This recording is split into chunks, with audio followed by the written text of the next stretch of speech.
একটি মর্মান্তিক দুর্ঘটনা ঘটেছে বাংলাদেশে নোয়াখালীতে। একই পরিবারের 7 জন মানুষ স্পট ডেথ হয়েছে, অথচ বাহার আসছিল বিদেশ থেকে।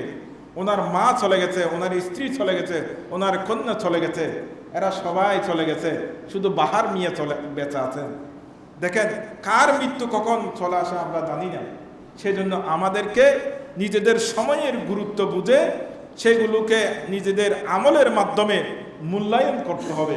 সেটা যদি আমরা করি তাহলে এই আমল আপনার আমার কাজে আসবে কবরের জিন্দেগিতে।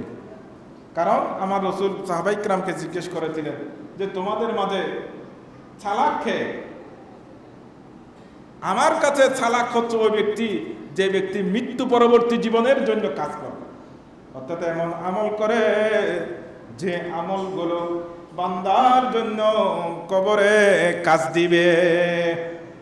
দুনিয়ার ধন সম্পত্তি, নিজের পরিবার পরিজন, নিজের কোনো এই দুনিয়ার কোনো সম্পদ আপনার সাথে যাবে না, পদ পদবি যাবে না, আপনার সাথে কেবলমাত্র আমালে সালেহা যাবে। সেখানে আমালে সালেহা ছাড়া আর কেউ আপনার আমার বন্ধু হবে না। সেই জন্য আমাদেরকে বেশি বেশি করে আল্লাহর জিকিরের মাধ্যমে নিজেদের অন্তরের যে জম, যে মরিচিকা, সেটা দূরীভূত করে নিজেদের অন্তরকে প্রশান্ত করব।